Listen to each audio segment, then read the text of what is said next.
ಜೈ ಶ್ರೀಮನ್ನಾರಾಯಣ. ನಾನು ಹೇಳುವ ವಿಶ್ಲೇಷಣೆ ರಾಮಾನುಜದಾಸ ಶ್ರೀಮಾನ್ ಗಟ್ಟು ವೇಣುಗೋಪಾಲ ಸ್ವಾಮಿಯವರ ರಚನೆಯಾಗಿದೆ. 12ನೇ ಅಧ್ಯಾಯ ಭಕ್ತಿಯೋಗ 10ನೇ ಶ್ಲೋಕ. ಅಭ್ಯಾಸೇಪಿ ಅಸಮರ್ಥೋಸಿ ಮತ್ಕರ್ಮ ಪರಮೋ ಭವ ಮದರ್ಧಮಪಿ ಕರ್ಮಾಣಿ ಕುರ್ವನ್ ಸಿದ್ಧಿಂ ಅವಾಪ್ಸ್ಯಸಿ. ಓಂ. ಗೀತಾಚಾರ್ಯ ಶ್ರೀಕೃಷ್ಣ ಪರಮಾತ್ಮ ಅರ್ಜುನನ ಜೊತೆಗೆ ನಮ್ಮೆಲ್ಲರಿಗೂ ಭಕ್ತಿಯೋಗವನ್ನು ಕಲಿಸುತ್ತಿದ್ದಾನೆ. ಪರಮಾತ್ಮ ಹೇಳುತ್ತಿದ್ದಾನೆ, ಅರ್ಜುನ, ನೀನು ನನ್ನನ್ನು ಭಕ್ತಿಯಿಂದ ಧ್ಯಾನಿಸಲು ಮತ್ತು ನನ್ನ ದೈವಿಕ ನಾಮಗಳನ್ನು ಪದೇ ಪದೇ ಜಪಿಸಲು ಸಾಧ್ಯವಾಗದಿದ್ದರೆ ಕೇವಲ ನನಗೆ ಸಂಬಂಧಿಸಿದ ಕೆಲಸಗಳಲ್ಲಿ ಶ್ರದ್ಧೆ ತೋರಿಸಲು ಪ್ರಾರಂಭಿಸು. ಕಾಳಜಿ ಮತ್ತು ಪ್ರೀತಿಯಿಂದ ನನಗಾಗಿ ಕೆಲಸಗಳನ್ನು ಮಾಡುತ್ತಿರು. ಆ ರೀತಿಯಲ್ಲಿ ನೀನು ಖಂಡಿತವಾಗಿಯೂ ನನ್ನನ್ನು ಪಡೆಯುವೆ. ಅದರಂತೆ ಶ್ರೀಕೃಷ್ಣ ಪರಮಾತ್ಮ ಹೇಳುತ್ತಿರುವುದು, ನಮ್ಮ ಮನಸ್ಸನ್ನು ಆತನ ಮೇಲೆ ಇಡಲು ಸಾಧ್ಯವಾಗದಿದ್ದರೆ, ಆತನ ಒಳ್ಳೆಯ ಗುಣಗಳನ್ನು ಸ್ಮರಿಸಲು ಸಾಧ್ಯವಾಗದಿದ್ದರೆ ಮತ್ತು ನಾವು ಆತನ ಒಳ್ಳೆಯ ಗುಣಗಳನ್ನು ಪದೇ ಪದೇ ನೆನಪಿಟ್ಟುಕೊಳ್ಳಲು ಸಾಧ್ಯವಾಗದಿದ್ದರೆ ಆತನಿಗೆ ಸಂಬಂಧಿಸಿದ ಕೆಲಸಗಳನ್ನು ಶ್ರದ್ಧೆಯಿಂದ ಸೇವಾಭಾವನೆಯಿಂದ ಮಾಡುವುದು ಖಂಡಿತವಾಗಿಯೂ ಆತನನ್ನು ಪಡೆಯಲು ನಮ್ಮನ್ನು ಕರೆದೊಯ್ಯುತ್ತದೆ. ದೇವಾಲಯ ನಿರ್ಮಾಣ ಕಾರ್ಯಕ್ರಮಗಳು, ಪೂಜಾ ಕಾರ್ಯಕ್ರಮಗಳು ಅಥವಾ ಯಾವುದೇ ಇತರ ಧಾರ್ಮಿಕ ಕಾರ್ಯಕ್ರಮಗಳಂತಹ ಚಟುವಟಿಕೆಗಳಲ್ಲಿ ನಮ್ಮ ದೈಹಿಕ ಸೇವೆಯನ್ನು ಶ್ರದ್ಧೆಯಿಂದ ಪ್ರಾರಂಭಿಸೋಣ.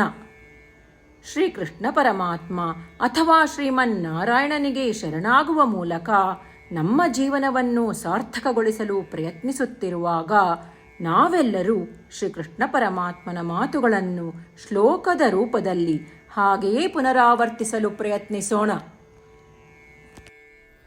ಅಭ್ಯಾಸೇಪಿ ಅಸಮರ್ಥೋಸಿ ಮತ್ಕರ್ಮ ಪರಮೋ ಭವ ಮದರ್ಧಮಪಿ ಕರ್ಮಾಣಿ ಕುರ್ವನ್ ಸಿದ್ಧಿಂ ಅವಾಪ್ಸ್ಯಸಿ. ಗೀತೆಯ ಸತ್ವ ಮತ್ತು 8 ಭಾಷೆಗಳು. ಶ್ರೀಕೃಷ್ಣ ಪರಮಾತ್ಮ ಉಪದೇಶಿಸಿರುವ ಶ್ರೀಮದ್ ಭಗವದ್ಗೀತೆಯ ಪೂರ್ಣಸತ್ವ. ಅಧ್ಯಾಯ 18 65ರಿಂದ 70 ಶ್ಲೋಕಗಳಲ್ಲಿ 8 ಕಾರ್ಯಗಳನ್ನು ಮಾಡಬೇಕಾಗಿದೆ. ಶ್ರೀಕೃಷ್ಣ ಹೇಳುತ್ತಾನೆ, ಈ 8 ಕಾರ್ಯಗಳನ್ನು ಯಾರು ಅನುಸರಿಸುತ್ತಾರೋ ಅವರನ್ನು ನಾನು ಪ್ರೀತಿಸುತ್ತೇನೆ. ನಾನು ಆ ಭಕ್ತರನ್ನು ಎಲ್ಲ ವಿಧದ ಮಾರ್ಗಗಳಲ್ಲೂ ಸಂರಕ್ಷಿಸುತ್ತೇನೆ. ಶ್ರೀಕೃಷ್ಣ ಪರಮಾತ್ಮ ಉಪದೇಶಿಸಿದ ಭಗವದ್ಗೀತೆಯನ್ನು ಪೂರ್ಣ ಕೇಳಿಸಿಕೊಂಡ ನಂತರ ಅರ್ಜುನ ಹೇಳುತ್ತಾನೆ, ಕರಿಷ್ಯೆ ವಚನಂ ತವ.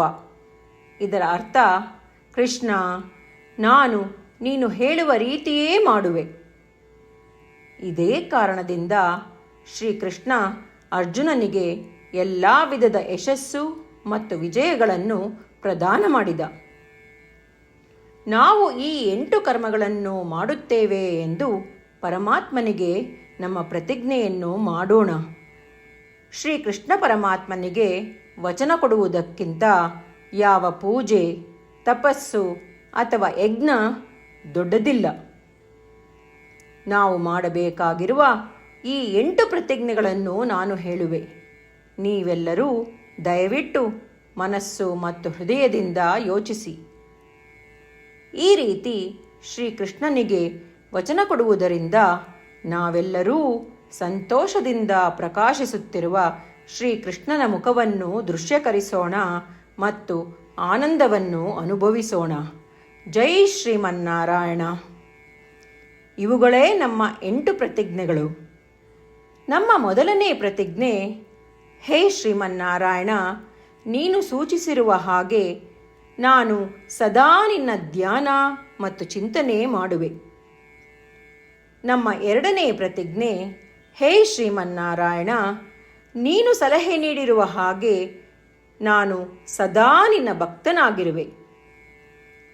ನಮ್ಮ ಮೂರನೇ ಪ್ರತಿಜ್ಞೆ, ಹೇ ಶ್ರೀಮನ್ನಾರಾಯಣ, ನಾನು ನನ್ನ ಎಲ್ಲ ಕರ್ಮಗಳನ್ನು ನಿನ್ನ ಸೇವೆ ಮತ್ತು ನಿನ್ನ ಸಂತುಷ್ಟಿಗಾಗಿ ಮಾಡುವೆ.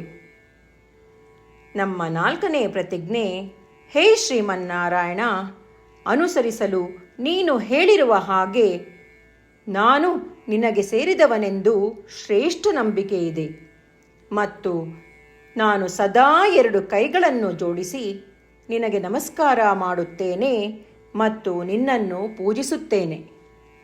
ನಮ್ಮ 5ನೇ ಪ್ರತಿಜ್ಞೆ, ಹೇ ಶ್ರೀಮನ್ನಾರಾಯಣ, ನಿನ್ನ ವಚನಗಳನ್ನು ಸ್ಮರಿಸುತ್ತೇನೆ.